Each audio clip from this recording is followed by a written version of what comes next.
my favorite title of any article I've ever written. And I really want this to get published, even if no one believes anything I have to say. That said, today's discussion, we're all going to be looking at the Regnerus study from different perspectives. And I'm going to tell you right up front, Simon, Cheng, and I come from a slightly different position regarding retraction. We believe the best response to an article is to redo the article and reanalyze the data. So right up front, I just want to know that that's exactly what we did. You'll have to wait about 18 minutes to find out what happened.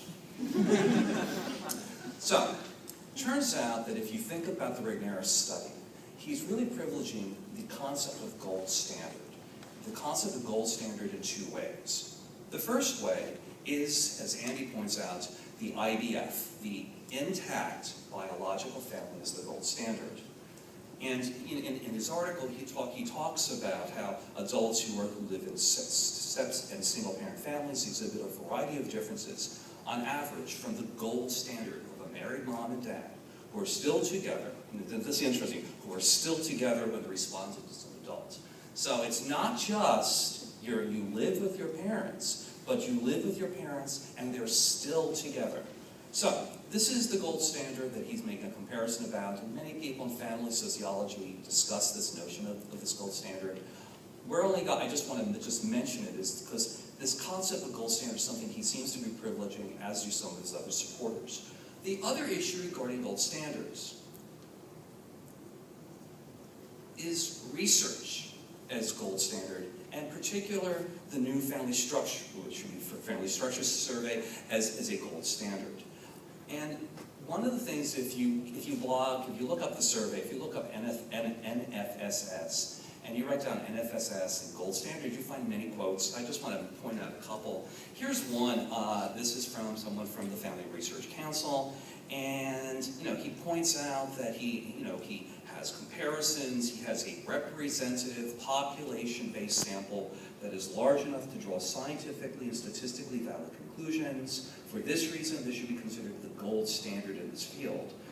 Another one talks about it's a national random sample considered the gold standard of social science surveys. Maggie Gallagher, doesn't use gold standard, but she talks about it being large, comprehensive, probability sample, and this wonderful quote, scientifically, this is huge. And if you look at the supporters and what they talk about in terms of what they're defining as a gold standard, what are they privileging? They're privileging a larger sample, they're privileging nationally representative sample, and these are things that many people who study sociology do privilege. I mean, that's certainly what goes on. In addition, they're privileging the fact that they're looking at a broad range of outcomes, and that this is scientifically reliable and valid. And as I just want to give one other quote, one of the most comprehensive and rigorous studies that has been conducted in this field to date. This is written by Osborne in social science research, and Osborne was a key collaborator in the project, which was an unusual thing to have somebody being the key collaborator writing a review. What they point out to the supporters in NFSS, and what their response to many people in this room would be that we are ignoring science. We are ignoring real science. And we are the ones being overly political, and we're the ones using a double standard because we haven't assessed other research in the same way. We haven't looked at the other studies that have been done on this topic, which may well have flaws, which may well have considerable flaws.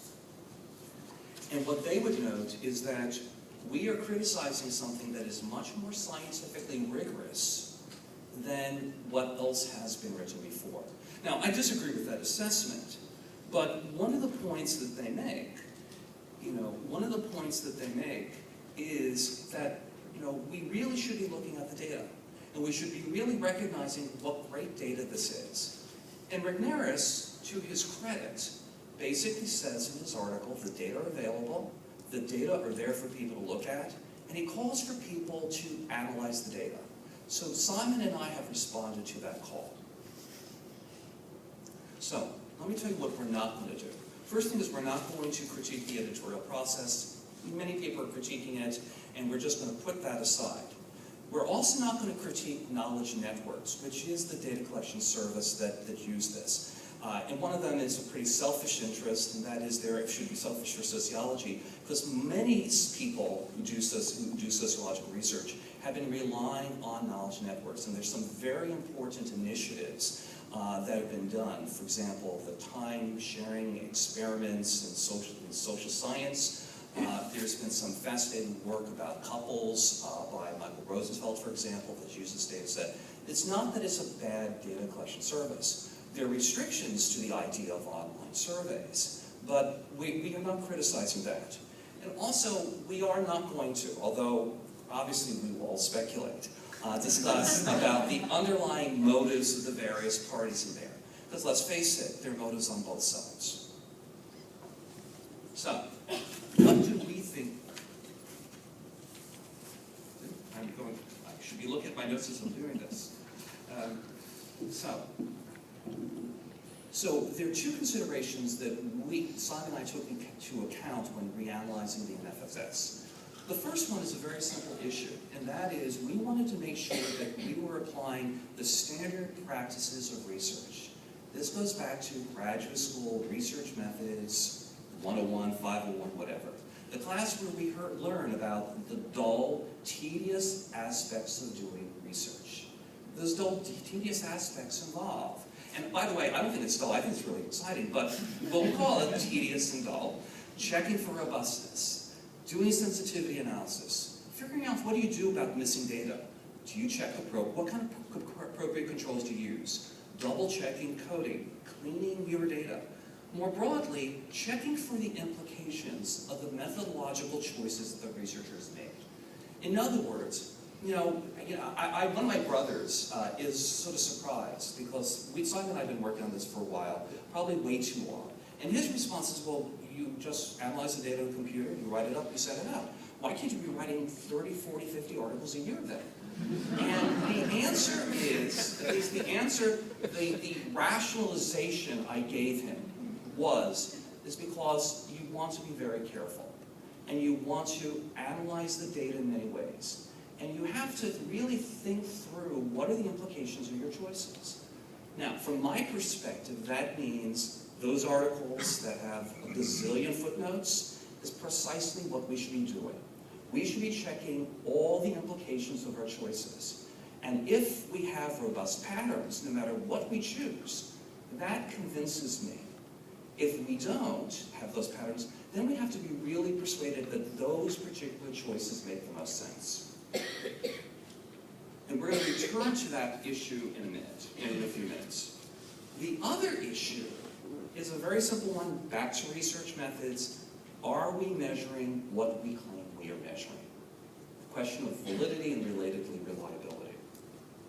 This to me is the more serious concern, and certainly the more serious concern for this study. Now, a confession on this, I was invited by Regnerus to be a consultant on this project. And I feel guilty that I declined. Because if I did accept, I would have said, you really need to make sure you are measuring what you claim you are measuring. And you really need to have several different items to capture the question of whether or not you had gay parents. This is just a standard principle on any topic, especially one that is so difficult to gauge as whether or not you have a gay parent, whether or not you have whether or not you have parents who, what kind of family you have. One thing I would have noted at the very beginning is if you look at the survey, there's a really interesting skip pattern. Because this question, did you live with your parents, your biological married parents through years 18? If you said yes, they did not ask the question, did your parents have a romantic relationship with someone of the same sex? The assumption seems to be, if you are married and your kids are with you for those whole 18 years, there's no way nothing's going on. Which is a surprise, I think, for many people, and I think you can look at the politicians to know that that may not be a fully acceptable concept. So, on one hand, we suspect he may have been underestimating the number of children who grew up with a gay parent, or grew up with someone who had a, quote, romantic relationship, another iffy point, with a same-sex parent. So this is one issue regarding reliability. But I think it's a broader issue than that. And this is the one thing, I've been mostly a quantitative researcher, but in the past 10 years I've been doing some research as well on how people define family, what they include and what they don't include in their definitions of family. And in doing so, we use qualitative and quantitative research. The quantitative part was pretty easy for me. The qualitative part was a big surprise. And the big surprise was people do not understand many things. For example, one of the big surprises for us was that many people did not understand the word heterosexual. They did not understand the word bisexual. They did understand, however, gay and lesbian. They did seem to understand the word homosexual. Let me just give you an example. One woman said that she's a woman, she's married to a man, so she must be bisexual, and she had as a question mark. Several people, one man said, he was from New Jersey, I think said, I'm Italian, I like women, whichever one means that. The point about this is, we are assuming in a survey that people are understanding what we are saying, and that they are interpreting it the same way that we are interpreting it. Now, this is true for so many different concepts, and we were really surprised in our interviews by the number of things that people were confused about. Simple one like civil unions. Civil unions, there were all these people said they were in favor of civil unions, and we asked them why. We asked them then to define civil unions, and they said, well, isn't it when you get married at the justice of the peace instead of the church? So those people who were opposed to same-sex marriage but were in favor of civil unions really were in favor of same-sex marriage, didn't know it. The point about this is that people's understandings may not be fully accurate. That's one reason you do cognitive interviewing, or that's one reason you do pre-testing, or that's one reason, at least, if you're doing interviewing, you can change things fairly quickly into a process. With an online survey, you don't have that opportunity. And there doesn't seem to be, I couldn't quite figure out what kind of real pre-testing or cognitive testing was occurred. Second question is, even if they understand things, people make mistakes when they complete forms. People just make mistakes when they complete forms. Anybody who's taught a class has seen a student said, "Ooh, I prepped C down in question 22, but I meant for that to be on question number 23." We make these errors all the time. I think the number of errors I make in my emails on a daily basis. And the truth is, you're on the computer, you're answering questions, you go through things very quickly. We've seen some profound implications of those type of decisions. For example, we may have had a very different president in 2000 if it were not for people not being able to read the butterfly ballot in Florida. These are examples of very simple type of errors that can occur. Finally, there is, when we think about the data here, there seems to be, we recognize that almost every survey that has looked at issues regarding same-sex families and same-sex parents have actually overestimated the number of same-sex parents. I don't know how many paid attention to the census reports in 2010. Originally, in the census reports in 2010, there were over 900,000 same-sex couple households and 350,000 who were married. What they found out, however, is that people misanswered. What did they do? So what is an example of it? Somebody says that he is or she's a woman, and then says the other person in the household is a woman, and they're married to the woman. And what is the name of the woman? George. And so what they found out is that there was a large number of cases of heterosexuals, or not a large number, actually a small number, just like 1% or so, who had made, or not even less than 1%, making an error. But that type of error can increase the number of same-sex households considerably. This is a problem that's not just with the census. This also has been true with the NCES data, ECLSK, NELS, and also at health. In all of these cases, if you just looked at the data without checking anything, you would have concluded some very different and larger numbers regarding the number of same-sex families. In this case, Regnerus appeared not to pay too much attention to it. I just mentioned a couple of illustrations and some clear inconsistencies. Andy already talked about some great examples of some very bizarre responses. I'm just going to mention one. A 25-year-old son of a gay man. who was 7 foot 8 inches tall, 88 pounds, 8 wives. Now, this is one case, but it's an illustrative case. It's a great case. But there are so many cases of bizarre answers. And this is the other lesson in terms of quantitative research. There's a lot of messiness that goes on in surveys. But when you have a large number of cases, it's not a problem. But when you're dealing with a small number of cases regarding a subgroup, such as same-sex couples, then that can become a significant problem. A different question, and this is one, there's one way we can check some aspects, and that is Regnerus included some calendar data. And the calendar data basically was, where the respondent was supposed to say who he or she lived with, year 1, year 2, year 3, through year 18. Now, that data, that type of data, certainly cumbersome, and they're probably difficult, and there's probably going to be a great deal of errors. But as Regnerus presents the data and presents the article, when they present the article and the data, he basically, it's the data or the data. This is accurate information.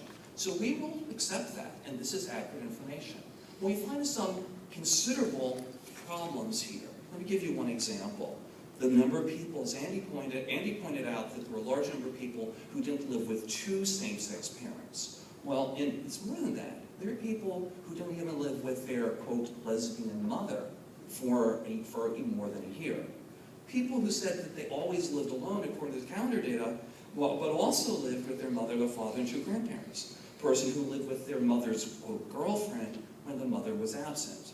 And I think the idea of mother's girlfriend, I think it probably means something very different than what he was thinking in terms of girlfriend. Like my mom, she had girlfriends, but not girlfriends in the same way. Now, there are people, I'll just give them at the bottom. One person that encountered, one particular calendar year, said that the respondent lived with the biological father, a stepmother, and the father's boyfriend at the same time. Now, sure, that's a possibility. It could be an updated version, and I'm betraying my age, of Three's Company. But it also created some doubts to it. So, this is what Simon and I did.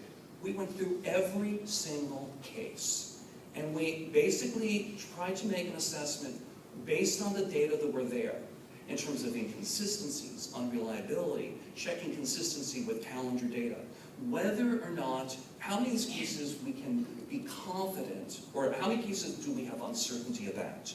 We came up with 34.75%, over a third of the cases that were simply unreliable and inconsistent. We had no confidence that we could call any of them same-sex family, quote, a lesbian mother or a lesbian father. We had other cases of uncertain cases that we were sort of debated about, and then another one in which the same-sex parents played a minor role. And when I mean minor role, it's not even less than a year, it's like less than 4 years. If you don't want to look at numbers, want to see a pie, here's a pie. Total number of cases, a big, huge slice of pie over there that we have some doubts about.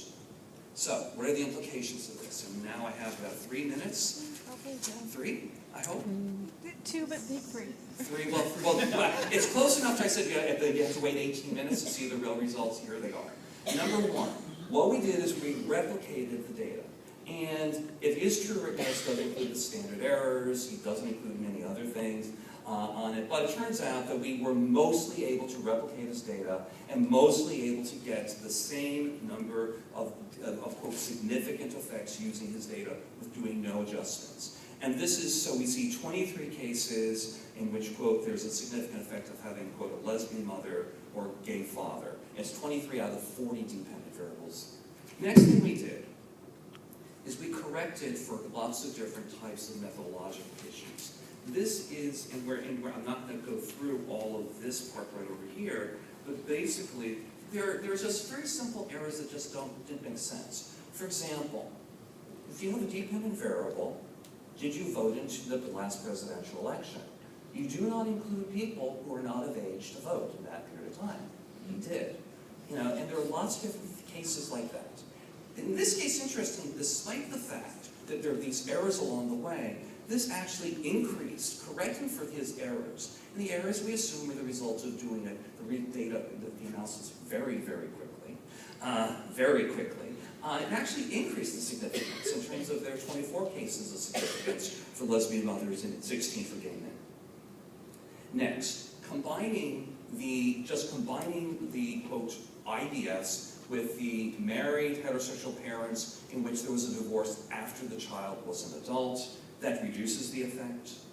Adding different types of appropriate controls, including the control by Osborne, his key collaborator, who said that there should be a control for welfare status.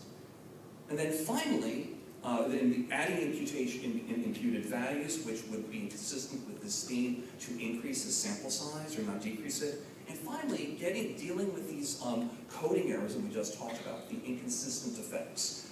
We reduced this down to 6 cases, significance effects, for lesbian mothers and 2 for gay fathers. Now, one thing I should also note is that we then looked at those cases, and what Sone and I found in several of these dependent variables, the effects were completely dependent on 1 or 2 cases. This is the issue about influential cases. Now, admittedly, when you have a small number of cases, that's not surprising. But it does create even more doubt of whether even these 6 cases count. With 1 minute to go, I'm not going to talk about that last analysis, which looked at the idea of 2 parents, looked at the idea of, Andy was talking about the idea of a family with 2 people, it's a gay father and another gay father, or quote, a lesbian mother and another lesbian mother. But I will note that Michael Rosenfeld has written a really fascinating piece that focuses a great deal on that issue as well. But the point I really wanted to make at the end is that if we really want to think about science, we should be looking at the data, we should be reanalyzing the data. And in this case, if you reanalyze the data, we have much more doubts about it. The significant cases at the end, there's one that still makes no sense to us. Why would it be that someone is with, why growing up with, quote, a quote, lesbian mother or gay father, you're on welfare? It just doesn't, there's no logic to that particular component. A couple of the others, though, are the ones that remain is, are you gay? And that wouldn't be that surprising, for lots of different reasons all the way. But if we are going to analyze the data, if we're going to really we're going to critique this now in these data, and I think it's imperative we do. I think it's even more imperative that we go back to the data, we reanalyze the data. And I think that's going to be a much more powerful tool than just automatically requesting a retraction. If the reanalysis of the data shows something completely different, then the retraction is in order.